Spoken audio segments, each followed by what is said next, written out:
get a little cooler, colder down there. It's a lot, like, that's what's irritating about now coming up here. Is Bradshaw calling in, phoning in, or? He's supposed to be tuning in. I forgot him at night. Okay, it is 2 o'clock and we are here to go over the agricultural protection ordinance. And with that, we'll turn it over to Commissioner Korn.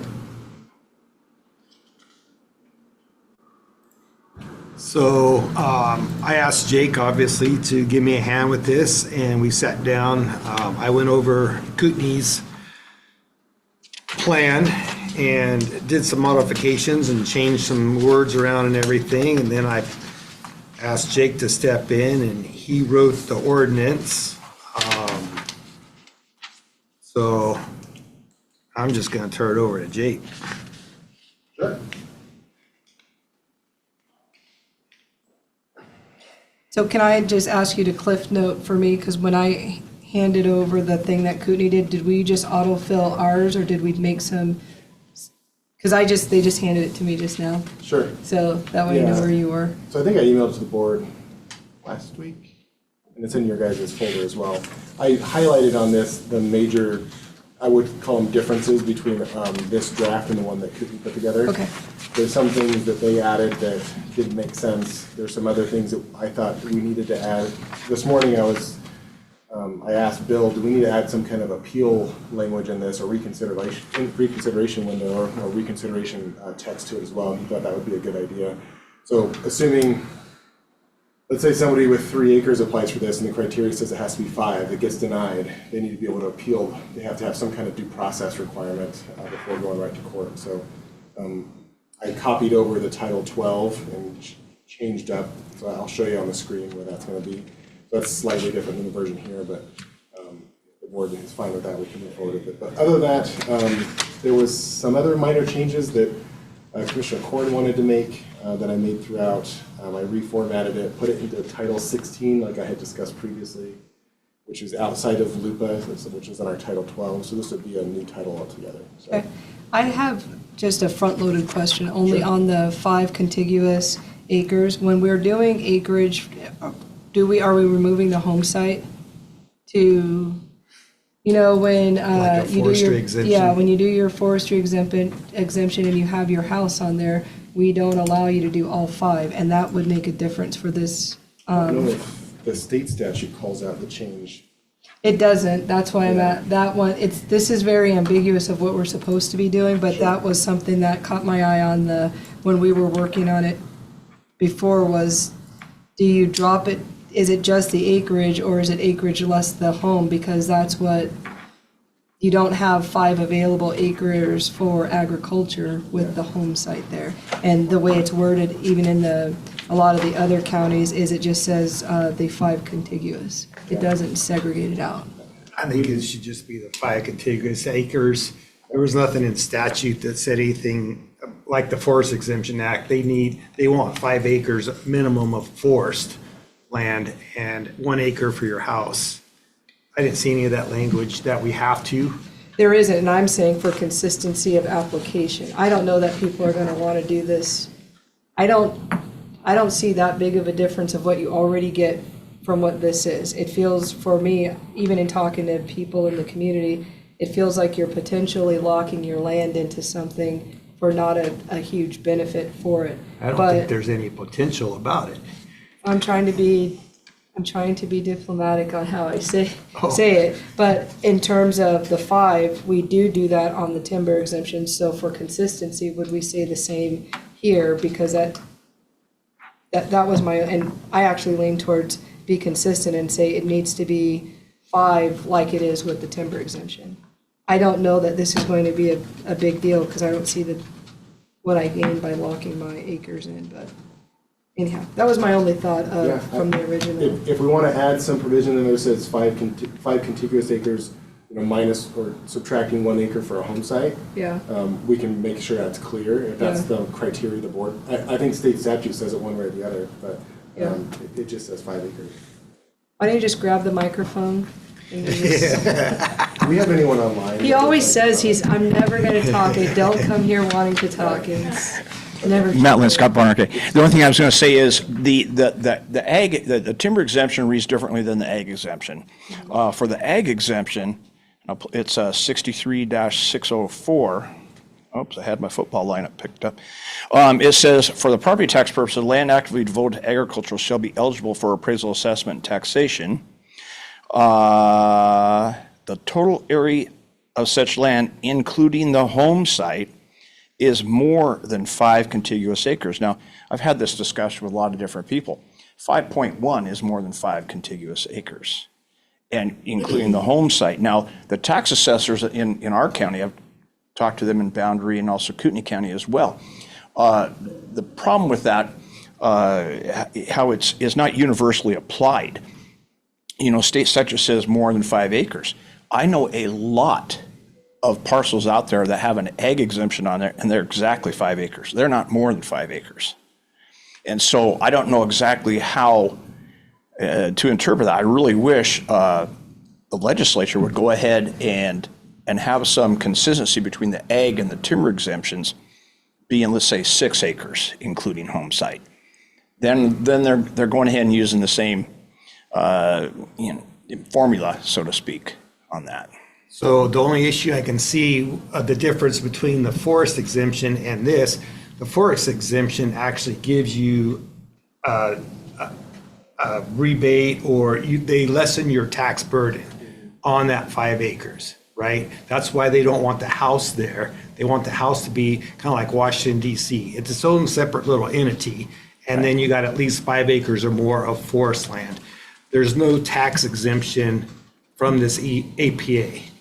So Right. There's no real point to separate out that At this portion of it, if time. you will. See, that's the problem of doing this. In some ways, this is like a little bit of a cart before the horse, because they haven't really identified where to go. This is the best that they could do to get past.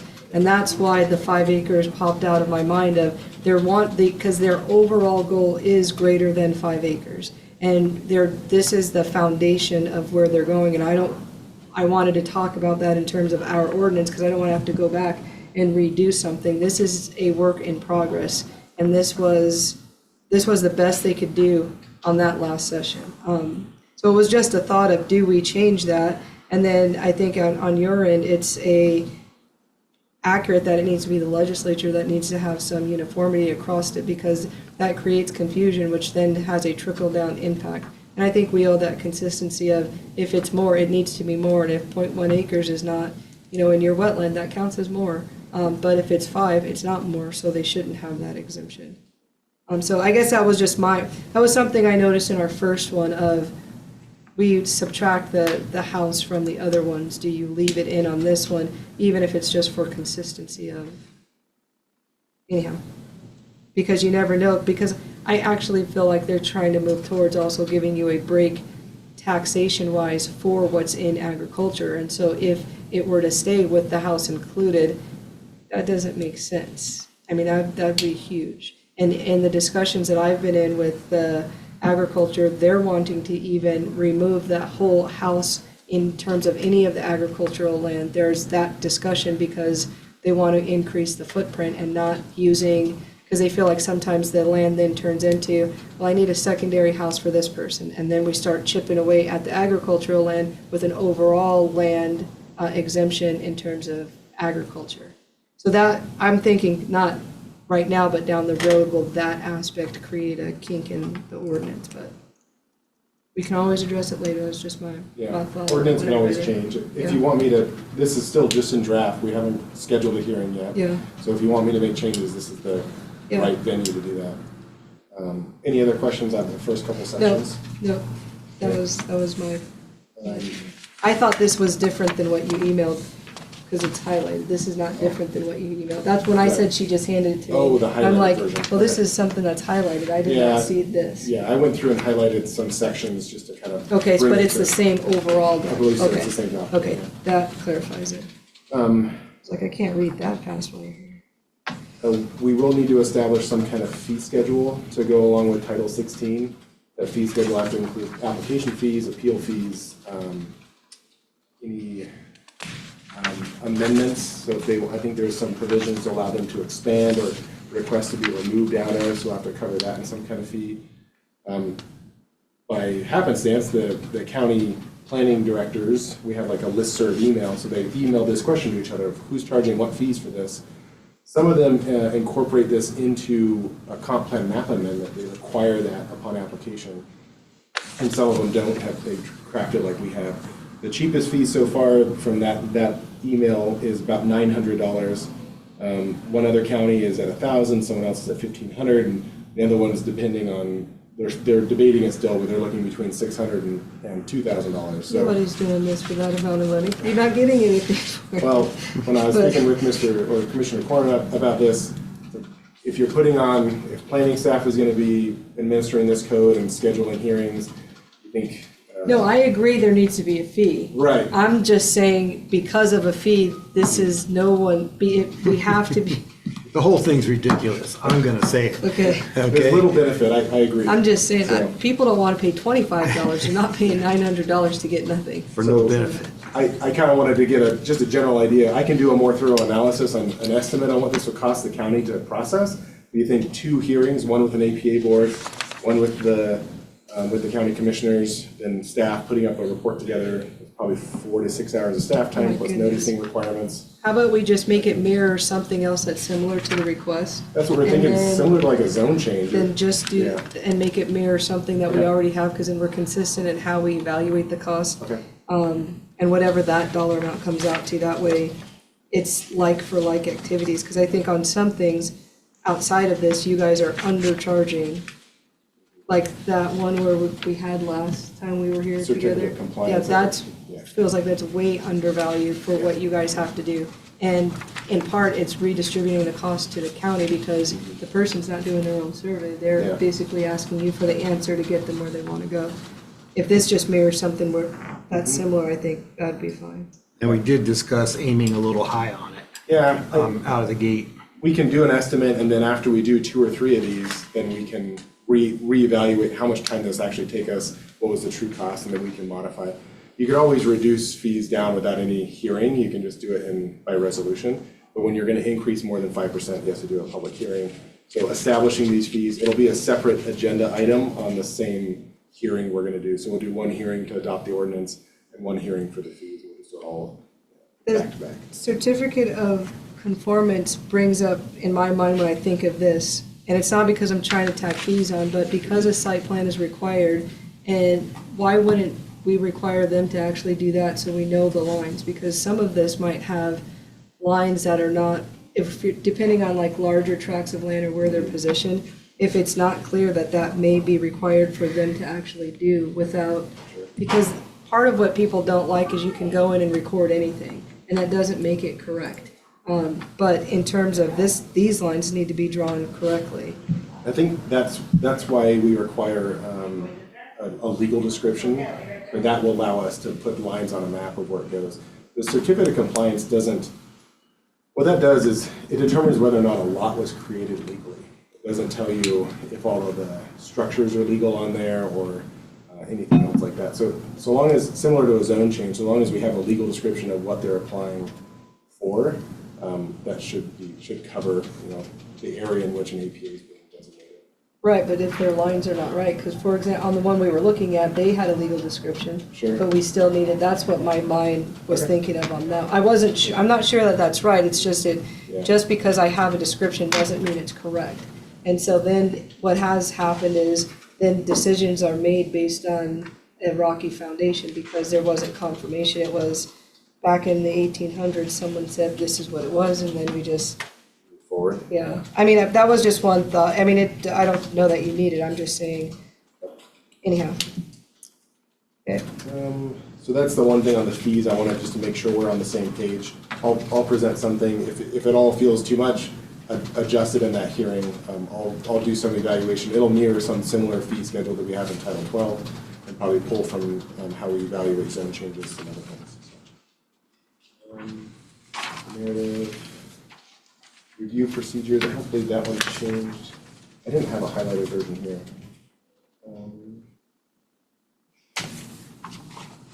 Here's a highlighted one if you want. Well, that's the Cooper County. Oh, The next one is G2. under Can you 16105. grab Steve's highlighted Bonner County one? Is that what? He doesn't need it. Well, I would want to, I kind of want to follow along where you guys are at and make sure I'm hitting all of, so I added in like 104, if I pull back a little bit. It just said in here department, I added planning department, just making the assumption that we're going to be administering this code. I wanted a head nod from the board if you guys want us to do it or if you want somebody else. I'm fine if Road and Bridge wants to do this. Exactly. I thought that's what this board that we're creating was supposed to be. There's supposed to be a division between the planning department and the board that is managing that. So I don't think it's planning department, it's the board that we have to form. From the discussions at Well, the But it state. would I go mean, like, through the planning department. who's going to accept the application, who's going to do the noticing? Right. Like, your APA board is going to be a volunteer group that's going to meet and similar to like a zoning commission or planning commission. They're going to Right. sit and evaluate. But actually processing the application, accepting fees, that's what I mean by Oh, administrative okay. code. Yep, okay.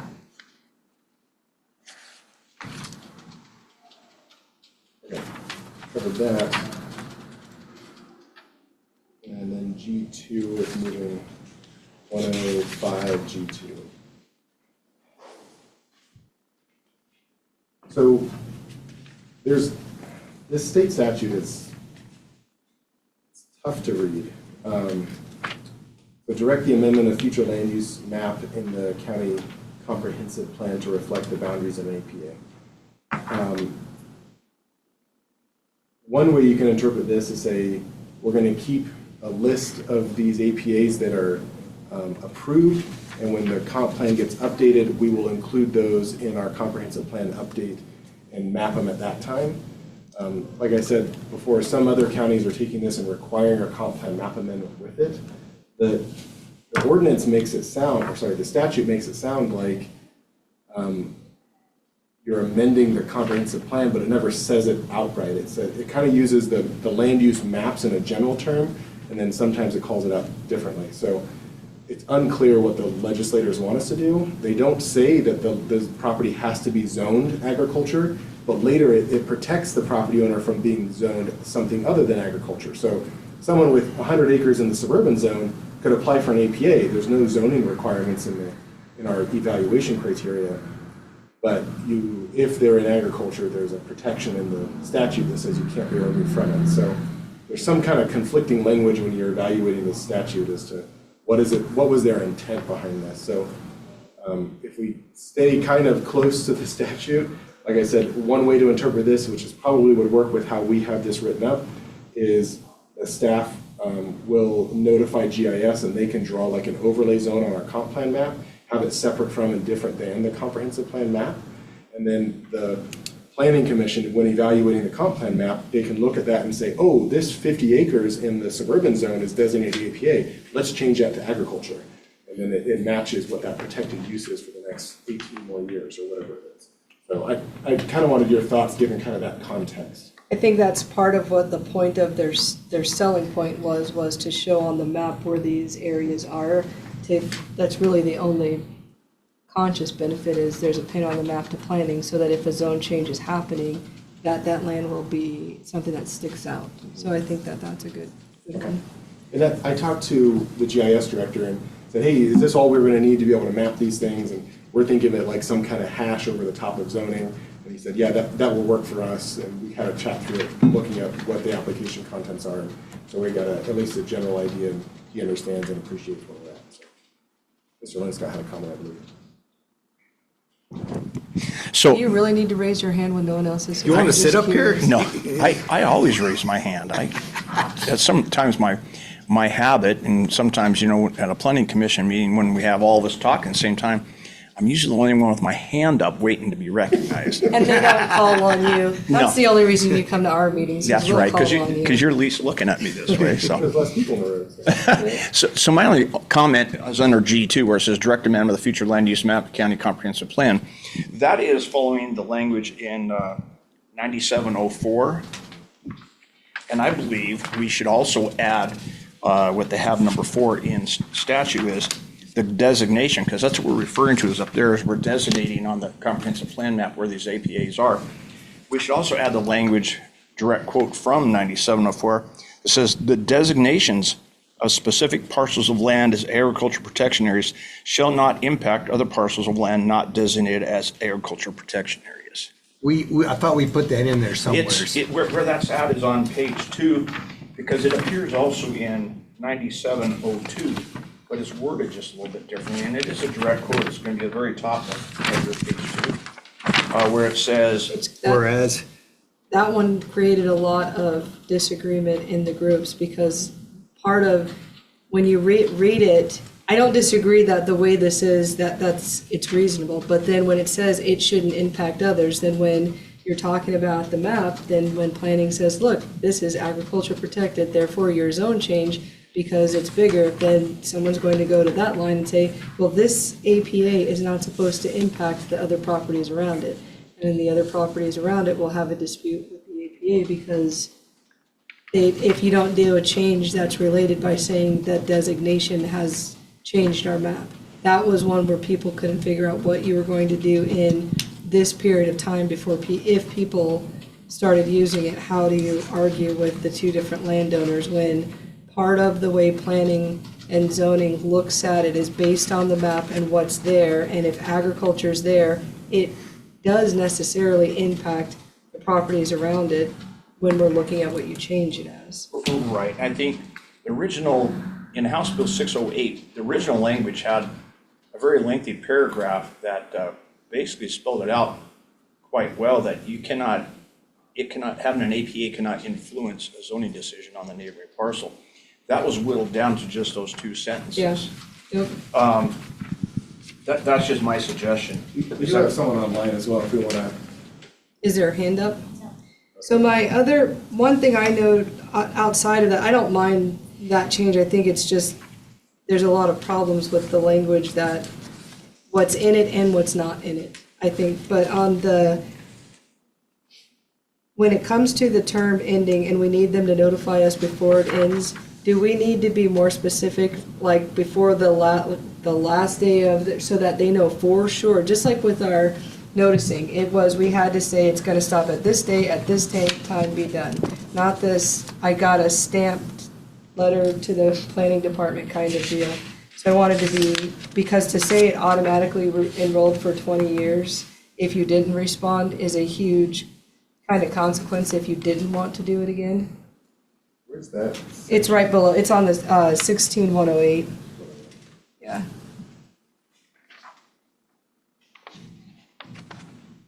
I think that came right out of the Kootenai County version. I don't believe Yeah, it did. It was in that one. I had a list of questions from that document that I'd given you, and that was one where, in our county, I think the majority of people know before, but it's always that one-off that needed you to very specifically say before the last day at 5 p.m. of your contract. I wasn't sure what your thoughts were on the ending it.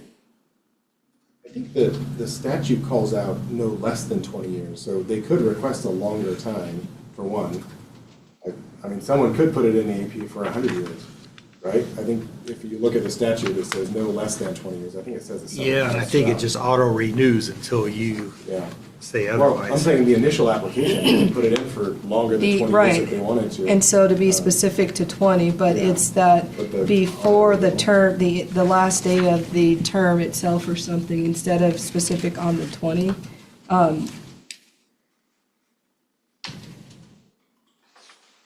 Because maybe it's that like if you said one business day before the last day of the, I don't know. This is similar to how our application's going, right, and our appeal clocks. They have to get it in, at least before. If you want to put it like 30 days prior to the expiration, or even 60, that might give us. Well, I'm trying to address your processing time in the department. Yeah, that's what I'm thinking too. So if you give us 60 or 90 days prior to, it would give us time to review, and we can add that as a board action, as like even a consent agenda, or add it as a business meeting agenda to renew these. There's no hearing requirements for renewals, or should we just have it? Well, because So the in planning. statute, it spells it out. Okay.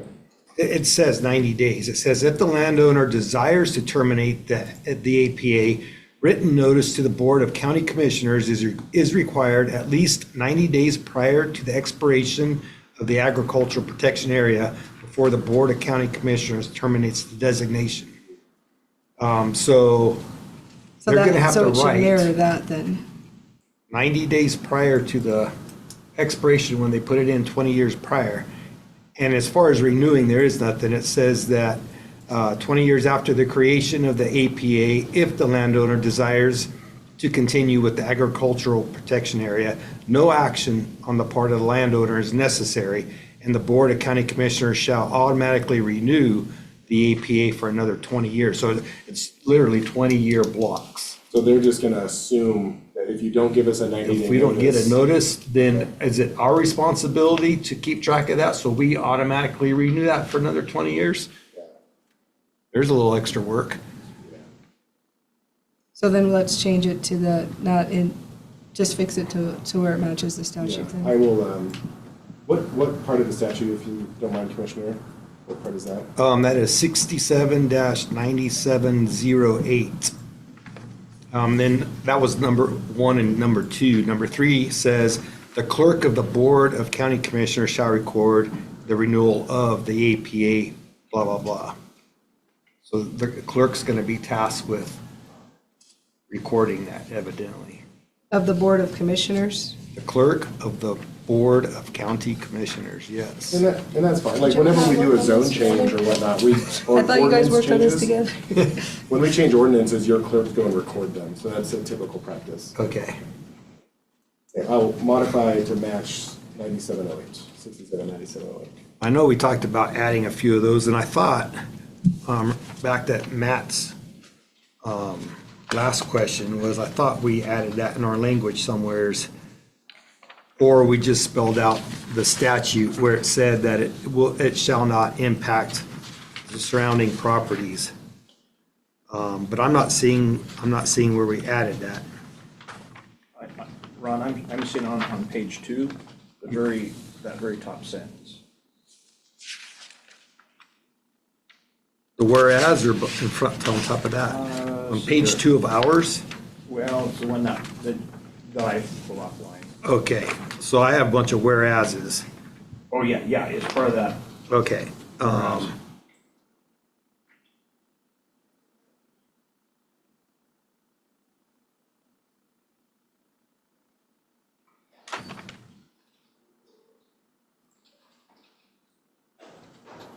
I'm not seeing it in there, Matt.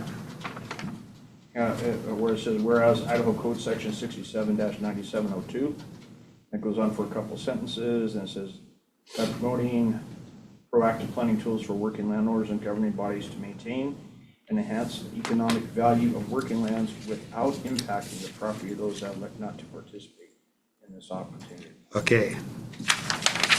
Page 1 on my copy. Oh, yours? Okay. That's the first thing that breaks down, right? So if we roll back a little bit, do you guys have any, or does the board have any issues with the now 16106 as shown on the screen, which is just the reconsideration language that was copied out of Title 12 and added here? So it's not in your draft. I added it today You after think the I can see conversation. that? Yeah, it looks great, Jake. Oh, perfect. That's what I wanted to hear. I appreciate that. That's like our EMS presentation. They give us everything in real, like, number 9 font, you know? It's like, oh, yeah. Try to zoom in a little bit. There we go. It's straight out of Title 12, and I just modified the code section heading. Okay, I'm fine with that. I think it just says, it just gives someone like what their due process is if something gets denied. So I just want to make sure that they have an opportunity to appeal back to the board, and then from there, I think statute says this is appealable to judicial review. So if someone really wants to push hard and voluntarily give up some property rights, they can take it to court. Okay. Right. On page 6, when it's talking about the commission, it uses the word board, like in, or do you have, I'm trying to speed through this. People are not going to do this. Well, 12201 Ag Protection Area Commission. Yeah. Did I say it wrong? No, I have it written wrong. It's a good catch. 12-201, Yeah, it should be 16201. I write Title 12 all the time. I don't Oh. write Title 16 there. 16. It says that the commission shall consist of 5 members appointed by the majority vote of the board. I think it needs to designate that that's the Board of Commissioners. Sure. And then kind of the same thing happens throughout it. It says board, but doesn't designate which board that we're talking about, which can be confusing in this section. On terms of office, should we make it, and I don't recall, I mean, This is different. I should have highlighted. Yeah. I why think not I just do highlighted 2 instead of 3? that. That's fine. Or, I mean, and the other reason I'm saying 2 is so it's consistent with the other boards. The 3-year timeline, is that what you're saying? The 2-year term, 3-year terms. I think Are they- the statute calls that a 3-year term. Oh, it does, okay. That's why we went that. And this is different than what statute says, and this would give you a rotating commission, so you're not losing your commissioners 1 year and getting a whole new one. It Okay. adds some continuity over time, just like what we just did with the planning commission. You have some new ones and some that have been there and know what they're doing, so. Okay, and number D, when it's talking about the removal of members, is that removal by the Board of Commissioners or the Planning Commission? I think it means Board of Board of Commissioners. Commissioners. And then does it dictate, so on other boards, it says 2 absences without, it gives a without permission? Yeah, Like there was like, you can be absent, but you needed to have the permission for it? yeah, with that excused absence. Yeah, excused essentially. absence, yeah. And then same thing on the bottom, just say, it needs to say Board of Commissioners. Yeah, I got that.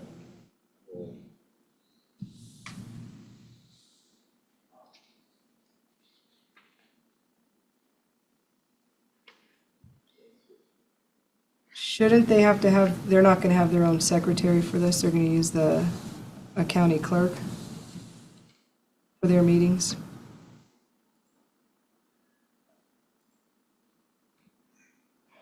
Planning and zoning has our clerk the meeting or somebody, huh?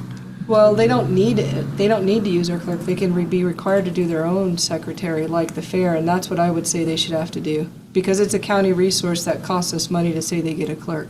So I would like to add in that they need to have their own secretary to keep their own minutes. Is the times that this board meets, Jake, is that in here? So. Because we that's- discuss only like twice a year. Yeah, so Commissioner not a Carter real and I talked big about thing. this. Given the probably the lack of, for one, there's no requirement on how often they need to meet. The Planning and Zoning Commission by statute have to meet 9 times a year. The APA doesn't tell you a minimum required time. So we could establish either an ordinance or just a procedure that we're only going to entertain these applications, in the spring and fall, or, in the summer, winter, however it is you want to do it. It would, then we're looking at a lump of them, keep going to hearing. We could potentially reduce the fee for that. 2 meetings a year. 2 meetings a year, and then it would reduce down some administrative burden on both planning staff and anybody else. So, yeah, Is that You want something that this sounds twice a year? acceptable? we could. You think you're gonna have enough to justify? Because we already have difficulty with people meeting on boards. This seems like a February meeting is, I don't know, enough. I was thinking, Or- okay. I mean, I don't know. I don't know if you need multiple. I just know I don't want to pull resources from the county Sure. for this kind of a board. And maybe it has to change later, but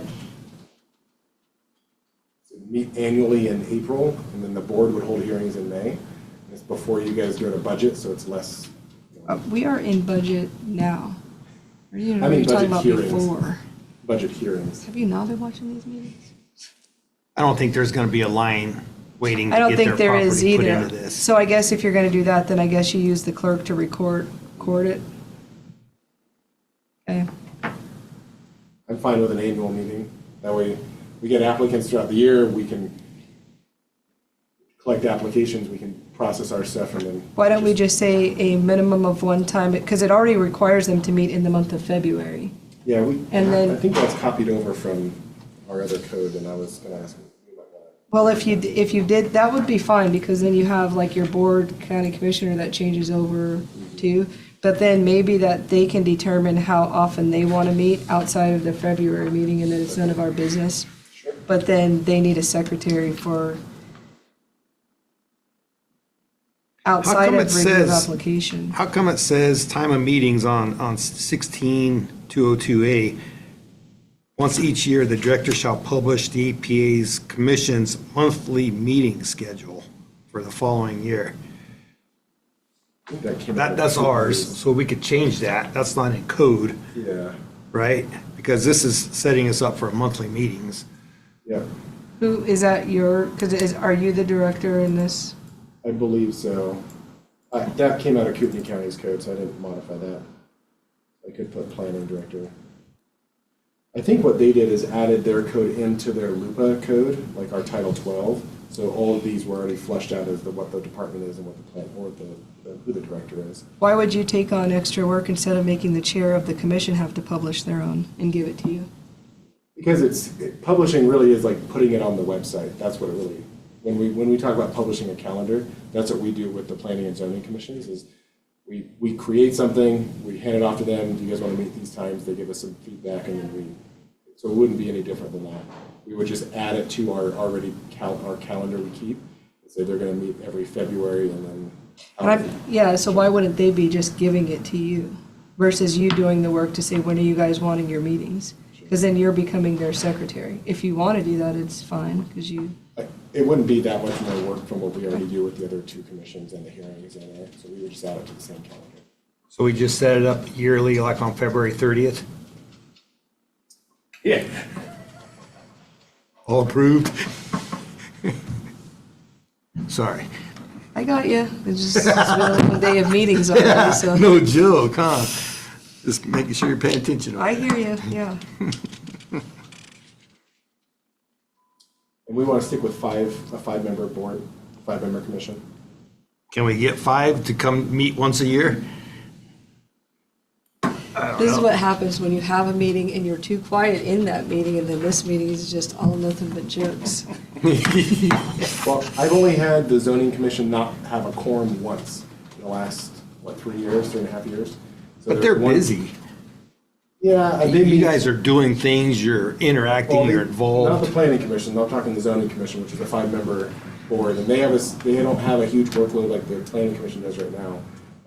They're really evaluating zone changes, or zone change requests and sending them up to you guys with a recommendation, so, yeah, How did they get a chair pro tem, and a vice chair? They grew something. who's a chair pro tem? Let's just cross that out. Oh. Yeah. Oh, so that's in the absence of a chair and vice chair, someone has to act as chair of the meeting. They're not going to have a quorum. If they only got 3 people and the first 2 aren't there, right? Right now, we have it drafted as a five-member 5, we commission. do. So if the 2 that are missing are the 2 in charge. Have you watched? Do we want to discuss changing that to a 3-person board? The other thing we could do is just say. It's like you have the Bradshaw problem right now. I Just got it. making, you caught it from downstairs. There's people from the public, I just Do heard we you need say a that. recess? No, I'm He's good. telling jokes up here. You just can't hear back there.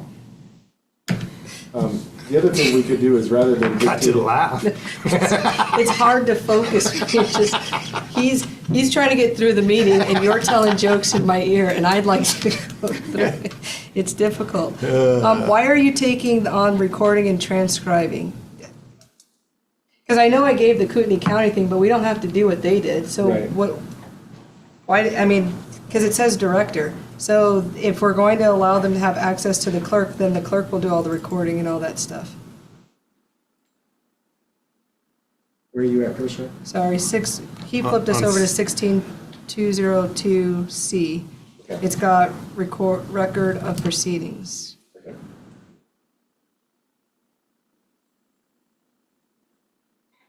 Transcribable recording, so would just. Because it's the would- director shall ensure that recordings of APA Commission proceedings are transcribed. Yeah, we don't want to do that. Well, you want to do the other work, so I wasn't sure, No, I so I don't. wanted to ask you. We don't transcribe any meeting unless it goes to judicial review, so I'd say we just scratch that whole line. Minutes kept. The- That's Okay, record, that's the only record we typically keep, is the minutes. and instead of, then just say shall be kept, instead of shall be made, and then get rid of the last paragraph, is what you're saying? Yeah. Okay.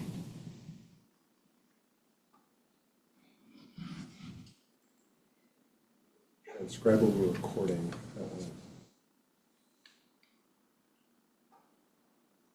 Say, and a recording of all APA proceedings shall be kept. Okay. Mr. Kramer has his hand up.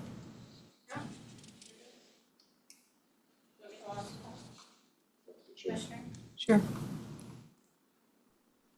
Yeah, hey, good afternoon. Having sat on a lot of these meetings virtually that are using the microphones or lack thereof rather in these rooms, that word transcribable is actually quite important, Jake. Otherwise, we have a recording of a bunch of people mumbling. Not that they are mumbling, but that's how it comes through on the recording. Therefore, it can't be transcribed and meet the requirements of anyone following judicial review, et cetera. So the way we currently do it, all the clerk is recording, and that recording, we can use FTRS to transcribe what the recording itself is. That's our current process. I don't know that there's something different that we need to do other than what we're currently doing, because we can pull the transcription from our recording. I don't know if you have that feature yet. There's playing with it, set recordings of some of the longer meetings where people talk over each other, and then some of the more subdued meetings, so they can try it out and see how it works. With microphone setup and everything, it is something that probably is working on, where we are at. Otherwise, I just listened to the minute. Okay. So what she said, so one of the things we're working on, Mr. Kramer, is whether or not we have a software that allows us to transcribe off of our recording. She's saying that she listens to the minutes in the event that the recording, or that it's difficult to actually hear what is being said. But in part, that is part of the struggle of using that some of the technology is sometimes people talk over. But when I saw that part, it sounded like what we have to do is a better job of speaking in the meetings clearly, What I'm afraid of, if you add that transcribable, that is they ask for that record. Well, they ask for the record, or if the record gets produced and it's not an accurate 100%, then all of a sudden we have to redo that hearing that we just spent a bunch of time and effort on. So whether that's the right thing to do, that's the repercussion I see when we talk about a transcribable. We always strive to have transcribable hearings, and it's something that our transcription company, when we do go to judicial review, they just reviewed, I think we have 4 right now that are going through the process, and they have said, like, people need to not speak over each other. They always need to announce who they are, before they start speaking. So there's some things we could do better for sure. Okay. Back to, sorry to keep backing up, but on the 201E, we had the discussion about chair and vice chair. What we could do is just say adopt your bylaws and cover it all in bylaws. Well, that's what the Planning and Zoning Commission does. Commissions do. They have their bylaws, and it governs how they interact and how they how often they do these things. So I could modify this, reduce it down some, and just say adopt bylaws. That's another option rather than trying to dictate it in statute or in an ordinance. Okay. Anything else on chapter 2 there? Yeah, so, no, seriously, I don't know if I missed it or not, but are we going with a 5-member? I don't know if you guys completed that conversation. I think that the way we have it crafted right now is a 5-member. Yeah, and I'm just kind of concerned myself that we're gonna get 5 people, and we have to have certain people by statute. We have to have a farmer, and we have to have a soils expert and a water expert. Are we gonna get 5 to come to a meeting once a year? I have concerns with that. I don't know if we can or not. And they don't have a meeting. I think the boards usually are 5 because, do we have a 3-person board at all? It's No. because you run the risk of not having a quorum if you have 3. So, You missed 2. So I think the statute from the state calls out a 3 to 5 member commission.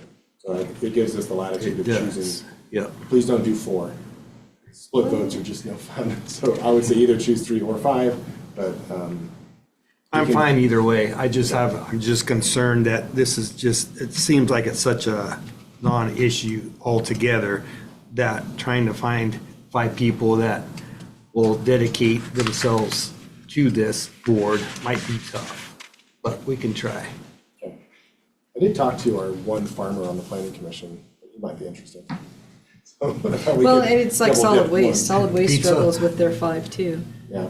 I'm surprised you guys didn't take out that masculine gender includes the feminine thing that Kootenai County had in theirs. Oh, really? Where's Yeah, that? it's on page 8. I was of the minority of that. Words? Words in the masculine gender include the feminine.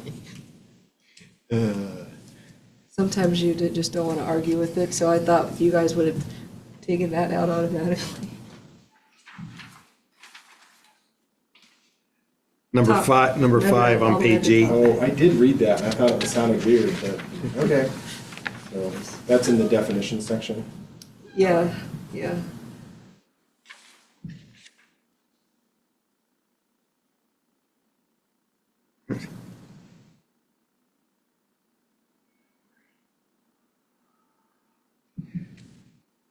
Does that have to be there? No, there's a group within the group of people that they don't even like referring to the country as a feminine pronoun. That's what happens when you get in groups. Okay. So when I saw it, I thought, oh, well, I don't have to argue because I handed it to you. I thought you would have just swiped it out. I have no problem swiping that out if you have no problem swiping that out. Look. That's what we're doing here, right? So move 6 up to 5 and 7 up to 6. Well, he's confused. Do you want to keep it? No, where are you at? Right here? Number Words in the 5. masculine gender include the Oh, it's feminine. above the definition. Okay, I'm on the wrong section. I said page 8. Oh, is it? It's not page 8. Maybe it's not page 8. Well, I added some stuff into this, so it dropped my okay. stuff down, so. And then on 12, does lot, plot, parcel, and tract include all of the descriptions, or should we just say, because the way they did it, it made it sound like there's no other description versus, Oh, yeah, right there, okay. you're This still stuck actually- on feminine? I just found it, Commissioner. So this came out of our Title 12. So they didn't have in the draft anything on how to interpret the general rules for use of language. Like, I think I copied most of these out of Title 12 because it didn't have like yeah. We had a discussion about feminine, so I thought this was in the original one. Oh. So do you need that? It's in Title 12, and that's where I got this from. It helps us interpret our definition, so it gives some kind of authority or guidance on how to interpret definitions. So, yeah, it's only if the code ever, in Title 12, if the code ever refers to him or her, it says it covers both genders, is all it's saying. Oh. That's all this is. I'm trying to cover in the code, just in case someone puts a. What do you get? It's a slippery slope nowadays. Yeah, it's fair. If you put it up there, then it's going to be like, fine. well, what about? Yeah. I'm fine striking that. I personally think it should, because then, yeah, I don't know. What is your thought, Lynn Scott? You have nothing to say on this topic? Not on this one. That's fine. Again, I. Maybe there's other counties that had that in there, but when I saw it, I was like, what is that for? But Just like this, like the word lot includes plot, parcel, or tract, just in case we ever call something a lot and it's unplatted, it's technically a parcel. So really you want you want to be able to cover those without having to say lot, parcel, tract, yada, yada, yada. Okay.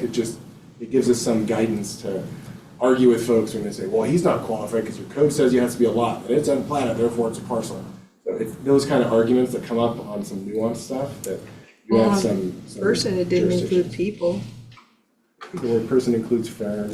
It didn't include people. People are missing. Okay. If you want anything else specifically defined, I only put this small list, and that came from Kootenai County's code, other than, I think applicant, we made some changes to, Commissioner Korn and I did, to just pull right from what the statute called out. Okay. Mr. Linscott? The only other, the only other suggestion I can. Don't you have your microphone? It's got it right here. The suggestion I believe we need to add under definitions, and it's covered in 9711, 67, 9711, and that's nuisance. And it defines nuisance, and I believe it's pretty important there because it's, nowhere else in our ordinance does it reference the Right to Farm Act, and in 9711 it does, spells out, those things. As long as nuisance actions, as long as they're following generally recognized farming practices, but also that last sentence in 2B is not in violation of any federal, state, or local law or regulation relating to the alleged nuisance, and were conducted using the generally recognized farming practices. I think it's pretty important that we go ahead and reference that back because all through 67, 97, they use that term generally recognized farming practices. That's your carve out for a Right to Farm Act. And I think it's important to go ahead and add all that language in there. In addition, to go ahead and add that's not in violation of federal, state, or local law, because I know in Idaho statute, for spraying of pesticides, you cannot be off target. Your drifting cannot be off target. So I think that's important to add. Anything else? Because we were kind of misled on that with the presentation. Yep. Any thoughts from the board? That's copied right out of state statute. I can clean it up a little bit. No, I don't have a problem with adding that. It also defines eminent domain if we want to add that, but I don't want to add that in there. that's fine. It is none of, that's because then you have to go down the road of eminent domain and which exclusions, and they're going to change it anyhow later. Okay. Those changes. I will ensure that anywhere it calls out director, I'll put planning director. And I should probably copy the definition of planning director from Title 12, which is planning director or their designee, so that I don't technically have to be the one doing all the work. I can designate it, so, which typical. Okay, any other changes you'd like seen on this before I schedule it for a hearing? No, I think I'm good. The only other question I have is, do you want me to advertise, me as in the planning department to advertise for these openings, and just like I do with the planning and the zoning commissions, and schedule that and just follow the procedure that I have right now? Yeah. Okay. I'll probably have to modify the application we have just to try to ensure that folks meet that criteria that state statute calls out. Yeah. So I'll just do a modified application. Okay. Does Kramer have any additional questions? We can't see his hand. Okay. Anything else from you, Lynn Scott? Thank you, Jake. Yeah, happy to help. All right, it is 2:53 and this meeting